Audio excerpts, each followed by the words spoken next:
ಈ ವರ್ಷ ಯಾರೆಲ್ಲ KCT ಆಪ್ಷನ್ ಎಂಟ್ರಿ ಮಾಡಿ KCT ರಿಸಲ್ಟ್ಸ್ಗೆ ವೆಯ್ಟ್ ಮಾಡ್ತಾ ಇದ್ದೀರಾ, ಈ ಒಂದು ವಿಡಿಯೋ ಸಖತ್ ಇಂಪಾರ್ಟೆಂಟ್ ಆಗಿರುತ್ತೆ. ನಿಮ್ಮ ಮಾಕ್ ರೌಂಡ್ಗೂ ಫಸ್ಟ್ ರೌಂಡ್ಗೂ ಇರೋ ಡಿಫ್ರೆನ್ಸ್ ಏನು, ಮತ್ತು ಸೀಟ್ನ ಯಾವ ರೀತಿ ಹೋಲ್ಡ್ ಮಾಡ್ಕೊಳ್ಳೋದು.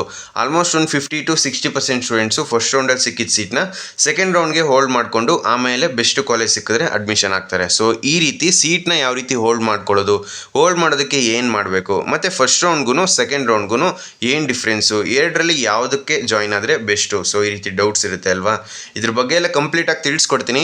ಆದ್ರಿಂದ ಯಾರೆಲ್ಲ ನಮ್ಮ ಚಾನಲ್ಗೆ ಇನ್ನೂ ಸಬ್ಸ್ಕ್ರೈಬ್ ಆಗಿಲ್ಲ ಅಂದರೆ ಸಬ್ಸ್ಕ್ರೈಬ್ ಆಗಿ, ಯಾಕಂದರೆ ನೆಕ್ಸ್ಟ್ ನಿಮ್ಮ ಕೌನ್ಸಿಲಿಂಗ್ ಮುಗಿಯೋ ತನಕನೂ ಇದೇ ರೀತಿ ಕಂಪ್ಲೀಟ್ ಆಗಿ ಗೈಡ್ ಮಾಡ್ತೀನಿ. ಅದಕ್ಕಿಂತ ಮುಂಚೆ ನಿಮಗೆ ಯಾವೆಲ್ಲ ಕಾಲೇಜ್ ಸಿಕ್ಕಿದೆ ಕಮೆಂಟ್ ಬಾಕ್ಸಲ್ಲಿ ತಿಳಿಸಿ. ಅಕಸ್ಮಾತ್ ಸೀಟ್ ಸಿಕ್ಕಿಲ್ಲ ಅಂದರೆ ಸೀಟ್ ನಾಟ್ ಅಲಾಟೆಡ್ ಅಂತ ಹಾಕಿ.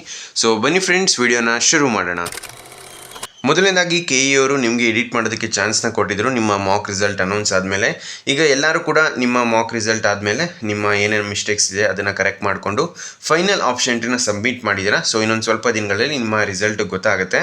ಇನ್ನೊಂದು ಇಂಪಾರ್ಟೆಂಟ್ ವಿಷಯ, ನಿಮ್ಮ KCT ರ್ಯಾಂಕ್ ತಕ್ಕಂತೆ ನಿಮಗೆ ಯಾವೆಲ್ಲ ಕಾಲೇಜ್ ಸಿಗ್ಬೋದು ಅಂತ ತಿಳ್ಕೊಬೇಕಂದ್ರೆ ಲಿಂಕ್ ಡಿಸ್ಕ್ರಿಪ್ಷನಲ್ಲಿ ಕೊಟ್ಟಿರ್ತೀನಿ. ಏನಿಲ್ಲ, ಜಸ್ಟ್ ನಿಮ್ಮ KCT ರ್ಯಾಂಕು ಮತ್ತು ನಿಮ್ದು ಯಾವ ಕ್ಯಾಟಗರಿ ಮತ್ತು ನಿಮ್ಗೆ ಯಾವೆಲ್ಲ ಬ್ರಾಂಚಸ್ ಬೇಕೋ ಅದನ್ನು ಮೆನ್ಷನ್ ಮಾಡಿ ಲಾಸ್ಟ್ ಡೇ ಪ್ರಕಾರ ನಿಮಗೆ ಯಾವೆಲ್ಲ ಕಾಲೇಜ್ ಸಿಗ್ಬೋದು ಅಂತ ಫ್ರೀಯಾಗಿ ಪ್ರಿಡಿಕ್ಟ್ ಮಾಡ್ತಾರೆ. ಹೋಗಿ ಒಂದ್ಸಲ ಕ್ಲಿಕ್ ಮಾಡಿ ಚೆಕ್ ಮಾಡಿ.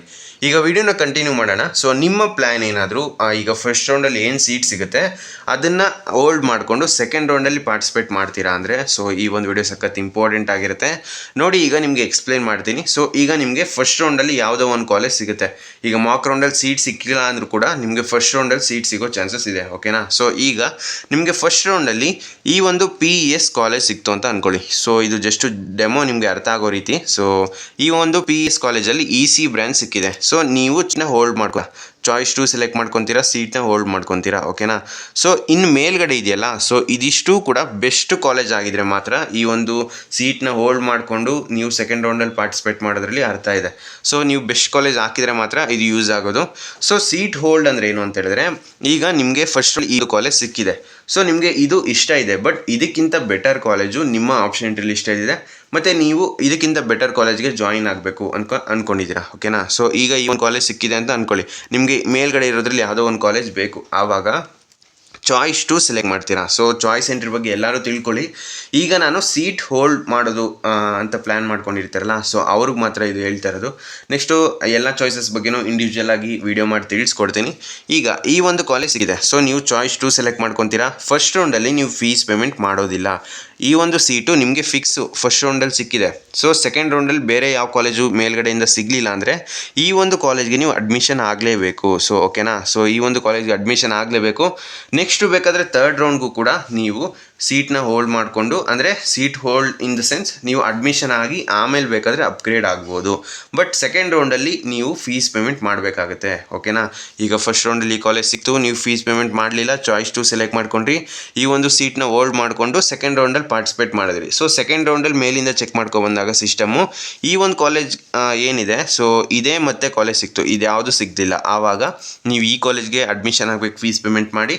ನೆಕ್ಸ್ಟ್ ಥರ್ಡ್ ರೌಂಡಲ್ಲಿ ಬೇರೆ ಇದಕ್ಕಿಂತ ಬೆಟರ್ ಕಾಲೇಜ್ ನಿಮ್ಮ ಲಿಸ್ಟಲ್ಲಿದೆ, ಸೊ ನೀವು ಅದಕ್ಕೆ ಅಪ್ಗ್ರೇಡ್ ಆಗಬೇಕು ಅಂದರೆ ಈ ಒಂದು ಕಾಲೇಜ್ ಹೋಲ್ಡಲ್ಲಿ ಇರುತ್ತೆ. ಸೊ ಫೀಸ್ ಪೇಮೆಂಟ್ ಮಾಡ್ತೀರಾ, ಕಾಲೇಜ್ಗೆ ಅಡ್ಮಿಷನ್ನು ಆಗ್ತೀರಾ. ಅಕಸ್ಮಾತ್ ಮೇಲ್ಗಡೆ ಥರ್ಡ್ ರೌಂಡಲ್ಲಿ ಸಿಕ್ತು ಅಂತ ಹೇಳಿದ್ರೆ ಬೇರೆಗಡೆ ಇಲ್ಲಿ ಏನಿದೆ, ಇಲ್ಲಿ ಯಾವುದಾದ್ರೂ ಕಾಲೇಜ್ಗೆ ಅಡ್ಮಿಷನ್ ಆಗ್ಬೋದು ಸಿಕ್ಕಿದ ಕಾಲೇಜ್ಗೆ. ಅಕಸ್ಮಾತ್ ಸಿಗಲಿಲ್ವಾ, ಈಗ PES ಏನು ಅಡ್ಮಿಷನ್ ಆಗಿರ್ತೀರಾ ಅದೇ ಕಂಪಲ್ಸರಿಯಾಗಿ ನೀವು ಅಡ್ಮಿಷನ್ ಕಂಟಿನ್ಯೂ ಮಾಡಬೇಕಾಗಿರುತ್ತೆ. ಸೊ ಆ ಒಂದು ಕಾಲೇಜ್ಗೆ ಹೋಗಬೇಕಾಗಿರುತ್ತೆ. ಈ ರೀತಿ ವರ್ಕ್ ಆಗುತ್ತೆ. ಈಗ ನೀವು ಚಾಯ್ಸ್ ಮಾಡಿದ್ದೀರಾ, ಈ ಒಂದು ಕಾಲೇಜ್ ನಿಮಗೆ ಸಿಕ್ತು, ಸೊ ಇದನ್ನು ಚಾಯ್ಸ್ 2 ಸೆಲೆಕ್ಟ್ ಮಾಡಿ ಹೋಲ್ಡ್ ಮಾಡ್ಕೊತೀರಾ. ನೆಕ್ಸ್ಟು ಇದ್ರ ಕೆಳಗಡೆ ಇರೋ ಎಲ್ಲ ಕಾಲೇಜು ಡಿಲೀಟ್ ಆಗುತ್ತೆ. ಇದು ನಿಮಗೆ ನಿಮ್ಮ ಆಪ್ಷನ್ ಲಿಸ್ಟಲ್ಲಿ ನೆಕ್ಸ್ಟು ಇರೋದಿಲ್ಲ. ಯಾಕಂದರೆ ನೀವು ನಿಮ್ಮ ಪ್ರಿಯಾರಿಟಿಲಿ ಮೇಲ್ಗಡೆಯಿಂದ ಯಾವುದು ಬೆಸ್ಟ್ ಕಾಲೇಜ್ನ ಅದನ್ನು ಆಪ್ಷನ್ ಲಿಸ್ಟಲ್ಲಿ ಆ್ಯಡ್ ಮಾಡಿರ್ತೀರ. ಸೊ ಇದು ಸಿಕ್ತು ಅಂತ ಹೇಳಿದ್ರೆ ಇದಕ್ಕಿಂತ ನಿಮ್ಗೆ ಇಷ್ಟ ಇಲ್ದಿರೋ ಕಾಲೇಜ್ ಅಂತ ಅನ್ಬೋದು ಇದು ಕೆಳಗಡೆ ಇರೋದು. ಸೊ ಇದೆಲ್ಲ ಡಿಲೀಟ್ ಆಗುತ್ತೆ. ಅದಾದಮೇಲೆ ಮೇಲ್ಗಡೆ ಇರೋದು ಮಾತ್ರ ನಿಮ್ಮ ಸೆಕೆಂಡ್ ರೌಂಡ್ ಆಪ್ಷನ್ಗೆ ಕ್ಯಾರಿ ಆಗೋದು. ಸೊ ಫಸ್ಟ್ ರೌಂಡಲ್ಲಿ ನೀವು ಯಾವುದೇ ರೀತಿ ಫೀಸ್ ಪೇಮೆಂಟ್ ಮಾಡೋದಿಲ್ಲ, ಜಸ್ಟ್ ಹೋಲ್ಡ್ ಮಾಡ್ಕೊತೀರಾ. ನೆಕ್ಸ್ಟು ಈಗ ಏನು ಈ ಒಂದು ಕಾಲೇಜ್ ಸಿಕ್ಕಿದೆ ಇದು ನಿಮಗೆ ಕಂಪಲ್ಸರಿ ಸಿಕ್ಕೇ ಸಿಗುತ್ತೆ. ಸೆಕೆಂಡ್ ರೌಂಡಲ್ಲಿ ಬೇರೆ ಯಾವ ಕಾಲೇಜ್ ಸಿಗಲಿಲ್ಲ ಅಂದರೆ, ಅಕಸ್ಮಾತ್ ಬೇರೆ ಯಾವುದಾದ್ರೂ ಕಾಲೇಜ್ ಸಿಕ್ಕಿದ್ರೆ ನೀವು ಈ ಕಾಲೇಜ್ನ ಮರ್ತ್ಬಿಡ್ಬೇಕು.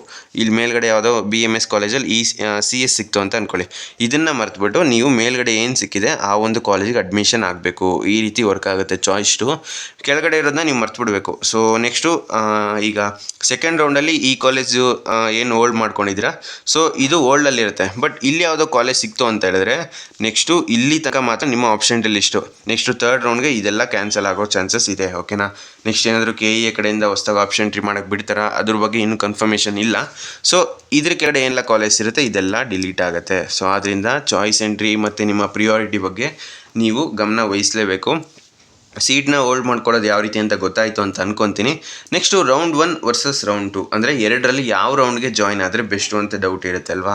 ಸೊ ನೋಡಿ, ನನ್ನ ಒಂದು ಸಜೆಷನ್ನು ನೀವು ಆದಷ್ಟು ರೌಂಡ್ 2 ಅಥವಾ ರೌಂಡ್ 3 ಹೋದರೂ ಬೆಟರೇ. ಯಾಕಂದರೆ ನಿಮಗೆ ಬರ್ತಾ ಬರ್ತಾ ಬೆಟರ್ ಕಾಲೇಜ್ ಸಿಗುತ್ತೆ. ಮತ್ತು ಈ ವರ್ಷ ಏನಾಗಿದೆ, ಮೆಡಿಕಲ್ ಸ್ಟೂಡೆಂಟ್ಸು ಕೂಡ ಇಂಜಿನಿಯರಿಂಗ್ ಸೀಟ್ಗಳನ್ನ ಬ್ಯಾಕಪ್ ಆಗಿ ಇಟ್ಕೊತಾ ಇದ್ದಾರೆ. ಯಾಕಂದರೆ ಮೆಡಿಕಲ್ ಸೀಟ್ಗೆ ಇನ್ನೂ ಆಪ್ಷನ್ ಎಂಟ್ರಿ ಮಾಡೋದಕ್ಕೆ ಬಿಟ್ಟಿಲ್ಲ. ಮತ್ತು ಇನ್ನೂ ಕೆಲವೊಂದು ಕೋರ್ಸಸ್ಗಳಿಗೆ ಆಪ್ಷನ್ ಎಂಟ್ರಿ ಸ್ಟಾರ್ಟ್ ಆಗೋ ಡಿಲೇ ಆಗಿತ್ತಲ್ವಾ. ಸೊ ಆದ್ದರಿಂದ ಇಂಜಿನಿಯರಿಂಗ್ ಸೀಟು ಆಲ್ಮೋಸ್ಟ್ ಎಲ್ಲರೂ ಆಪ್ಷನ್ ಎಂಟ್ರಿ ಮಾಡಿರೋದು ಈಗ ಸದ್ಯಕ್ಕೆ. ಸೊ ಆದ್ದರಿಂದ ನೆಕ್ಸ್ಟು ಮೆಡಿಕಲ್ ಸೀಟ್ ಬಿಡ್ತಾರೆ. ನೆಕ್ಸ್ಟ್ B.Pharma D.Pharma ಇದೆಲ್ಲ ಲೇಟಾಗಿ ಆಗಿದ್ದಲ್ವಾ. ಸೊ ಇದೇನಾದರೂ ಮತ್ತೆ ಆಪ್ಷನ್ ಎಂಟ್ರಿ ಮಾಡೋಕ್ಕೆ ಬಿಟ್ಟಾಗ ಸೊ ಆ ಒಂದು ಮೆಡಿಕಲ್ ಸೀಟು ಮೆಡಿಕಲ್ ಸ್ಟೂಡೆಂಟ್ಸ್ಗೆ ಅಲಾಟ್ ಆಗುತ್ತೆ. ನೆಕ್ಸ್ಟು ಇಂಜಿನಿಯರಿಂಗ್ ಸೀಟು ವೇಕೆನ್ಸಿ ಉಳ್ಕೊಂಡಾಗ ಸೊ ಅದು ಇಂಜಿನಿಯರಿಂಗ್ ಆಸ್ಪಿರೆಂಟ್ಗೆ ಅಲಾಟ್ ಆಗುತ್ತೆ. ಆದ್ದರಿಂದ ಫಸ್ಟ್ ರೌಂಡಲ್ಲಿ ಸಿಗಲಿಲ್ವಾ, ಸೆಕೆಂಡ್ ರೌಂಡ್ಗೆ ವೆಯ್ಟ್ ಮಾಡಿ. ಅಕಸ್ಮಾತ್ ಸೆಕೆಂಡ್ ರೌಂಡಲ್ಲೂ ಸಿಗಲಿಲ್ಲ ಅಂದರೆ ಥರ್ಡ್ ರೌಂಡಲ್ಲೂ ಚಾನ್ಸ್ ಇದೆ. ಬಟ್ ನಿಮ್ಮ ಆಪ್ಷನ್ ಎಂಟ್ರಿ ಲಿಸ್ಟು ಕರೆಕ್ಟಾಗಿರಬೇಕು. ಸೊ ಆಪ್ಷನ್ ಎಂಟ್ರಿ ಲಿಸ್ಟಲ್ಲಿ ನೀವು ಕಟ್ ಆಫ್ನ ನೋಡಿಕೊಂಡು ಆಪ್ಷನ್ ಎಂಟ್ರಿ ಮಾಡಿದರೆ ಖಂಡಿತ ನಿಮಗೆ ಯಾವ್ದಾದ್ರು ಒಂದು ಕಾಲೇಜ್ ಸಿಕ್ಕೇ ಸಿಗುತ್ತೆ. ಸೊ ನೀವು ಸೇಫರ್ ಆಪ್ಷನ್ಸ್ನ ಇಟ್ಕೊಂಡಿರಲೇಬೇಕು. ಸೊ ನಾನು ಪದೇ ಪದೇ ಎಲ್ಲ ವೀಡಿಯೋದಲ್ಲೂ ಹೇಳ್ತಾ ಇದ್ದೆ, ಅದನ್ನು ಫಾಲೋ ಮಾಡಿದರೆ ಖಂಡಿತ ನಿಮ್ಗೆ ಯಾವ್ದಾದ್ರು ಒಂದು ಕಾಲೇಜ್ ಸಿಕ್ಕಿರುತ್ತೆ. ಯಾವುದೇ ರೀತಿ ಹೊರೆಯೋಗೋ ಅವಶ್ಯಕತೆ ಇಲ್ಲ. ನೆಕ್ಸ್ಟು ಇದೇ ರೀತಿ ಗೈಡ್ ಮಾಡ್ತಾ ಇರ್ತೀನಿ. ಬೇರೆ ಏನಾದರೂ ಡೌಟ್ಸ್ ಇರೋ ಕಮೆಂಟ್ ಬಾಕ್ಸಲ್ಲಿ ತಿಳಿಸಿ. ಸೊ ಫ್ರೆಂಡ್ಸ್, ಈ ವಿಡಿಯೋ ನಿಮ್ಗೆ ಇಷ್ಟವಾಗಿತ್ತು ಅಂದರೆ ಲೈಕ್ ಮಾಡಿ, ಕಮೆಂಟ್ ಮಾಡಿ, ಮತ್ತು ನಿಮ್ಮ ಫ್ರೆಂಡ್ಸ್ಗೆಲ್ಲ ಈ ವಿಡಿಯೋನ ಶೇರ್ ಮಾಡಿ. ಮತ್ತು ಕಾಲೇಜ್ ಪ್ರೆಡಿಕ್ಟರ್ ಲಿಂಕು ಡಿಸ್ಕ್ರಿಪ್ಷನಲ್ಲಿ ಕೊಟ್ಟಿರ್ತೀನಿ, ಹೋಗಿ ಈಗಲೇ ಕ್ಲಿಕ್ ಮಾಡಿ ಚೆಕ್ ಮಾಡಿ.